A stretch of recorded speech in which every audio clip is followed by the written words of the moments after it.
A project to restore a historic building in Barnstable moves forward. Improvements will soon be made to the town's artist shanties, and Barnstable could soon have its own dog park.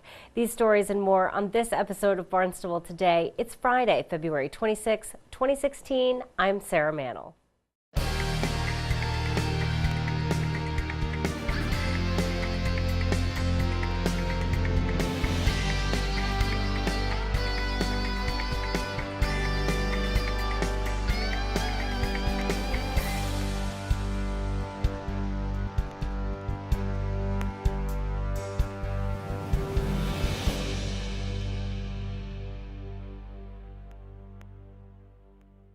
Town Council approves spending $85,000 of community preservation funds to make improvements to the old Colonial Courthouse in Barnstable Village.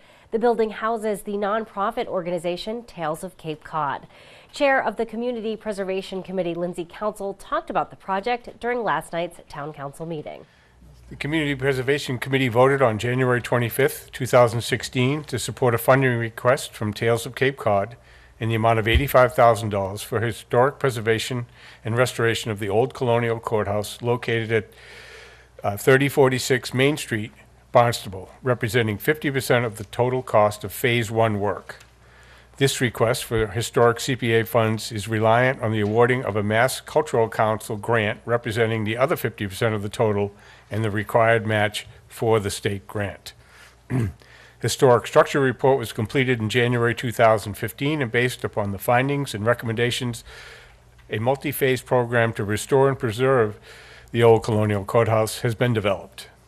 The old Colonial Courthouse is a contributing property in both the Barnstable Village Historic District and the Old Kings Highway Historic District. The building was constructed between 1763 and 1774 as a colonial courthouse. Following the Revolutionary War, it became the courthouse for the Superior Court of Barnstable County. In 1842, the building was sold to the Third Baptist Church of Barnstable and was renovated into a house of worship, retaining the same footprint, foundation, and most of the original framing materials. It was then sold in 1972 to Tales of Cape Cod. The past events that have occurred in this building are of historical significance, and the current use of the building for lectures, meetings, and private events contributes to the character of the community. Phase 1 work includes roof repair, gutters and leaders, siding and trim, foundation repair, electrical system upgrade, basement entry gable, replacement of porches and stairs, and the removal of an existing brick chimney that is no longer used.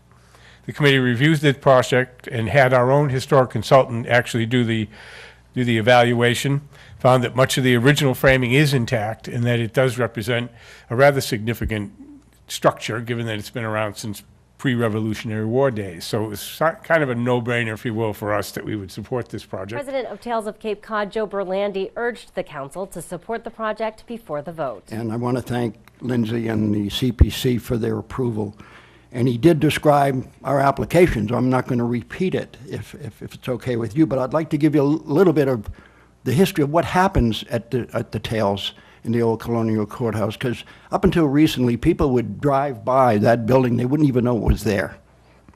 In the last several years, our board, we made it a point to open up that building to community functions. The Barnstable Historical Society has its monthly meetings there. Barnstable Village Association has its events there. The Neighborhood Association has their meetings there. People could rent it out for weddings and receptions and anniversaries. It's a public building. Even though it's owned by the Tales of Cape Cod, it serves the community in every way. And we do hope that you'll approve the request for the $85,000. This is Phase 1, as Lindsay mentioned. A report was prepared several years, which the town paid for, and it's a very thick report, and it provided us with a tour map as to what we have to do as stewards of this building to maintain it.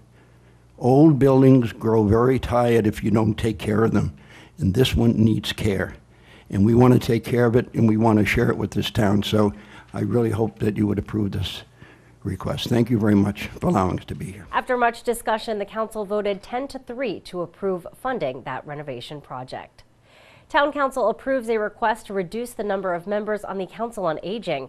Director of Community Services Lynn Poyant talked about the need to have a smaller board. The Council on Aging is a multiple member appointed advisory board under the authority of the Town Council. And the purpose of the Council on Aging is to advocate for and meet the needs of the elderly residents of the town.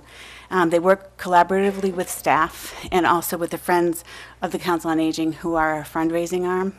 The Council on Aging's current membership is 13 regular members, 1 alternate member, and 2 associate members. And the board members recently undertook the process of updating their bylaws. And due to the ongoing lack of engagement on the board and difficulty in attaining a quorum, they are recommending that the number of regular members be reduced to 9, so as to produce a more active and robust board. So they would keep the alternate and the associate members as is. And the council voted unanimously to approve that change. Barnstable may soon have its first ever dog park. Last night, Town Council voted to approve a nearly $25,000 grant from the Stanton Foundation for the design and permitting of the proposed dog park. DPW Director Dan Santos talked about that project. The Committee for Barnstable Dog Parks has been working with staff through the manager for a couple of years now to locate and construct a dog park facility in the town of Barnstable. And the Stanton Foundation, which is a charitable foundation that's headquartered up in Boston, one of their missions is to provide funding for dog parks. And in this case, they provide 100% of design funds and up to $250,000 and 90% of construction funds to construct dog parks.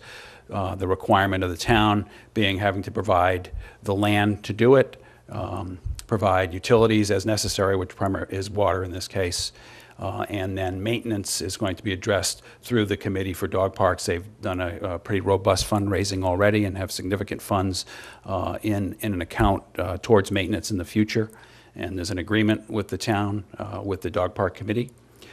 These design funds will allow us to contract with a landscape design firm to do the final design. The Dog Park Committee has provided previously $5,000, as you may recall, to Department of Public Works, where in-house we did a conceptual design and application to the Stanton Foundation, and they've approved the funding for the design. And when that's done, we will seek the construction funding grant from them. And the council voted unanimously to approve that grant. The High Arts Artist Shanties in Bismore Park will be getting some upgrades. Director of Growth Management Joanne Miller-Buntich requested $15,000 for repairs to the shanties. The reason for our request this evening is that the Growth Management Department, working with the Building Commissioner and the Department of Public Works Structures and Grounds Foreman Brian Lawson, identified necessary repairs to the shanty boardwalk and a little bit to the shanties themselves. Over the 10 years of its use, the boardwalk has sustained wear and tear and now presents some tripping hazards and some weakened areas along its length. The Building Commissioner is confident that the repairs specified by DPW Structures and Grounds will fully address the maintenance issues, which include those tripping hazards. The shanty buildings need some bracing on the underside of the floors, as recommended by the Building Commissioner. This year, when we took the shanties off the boardwalks, we had the Building Commissioner inspect them. They were 10 years old. We wanted to see how they were doing, and they're really doing actually quite well, so we were pleased about that. But he did recommend this additional bracing under the floors. The fiscal impact, the Bismore Special Revenue Fund has sufficient resources to fund these repairs, which follow the fund purpose. The current balance in the account is $388,000. Gross revenue generated from Bismore parking meter receipts in fiscal year 2015 was $300,000. Excuse me. Town manager recommends approval of this fund transfer, and staff that assisted with this, of course, were Melissa Hirsch, our Arts and Culture Coordinator, Tom Perry, the Building Commissioner, and Brian Lawson, General Foreman for Structures and Grounds. Town Council voted unanimously to approve that funding request. Well, be sure to tune in to our hour-long news program, Barnstable This Morning, weekdays at 8 a.m. On Monday's show, we will chat with Town Manager Tom Lynch. We'll talk with Interim Superintendent of Schools Bill Butler. Plus, we'll have all the news and information you need. For Barnstable Today, I'm Sarah Mannel.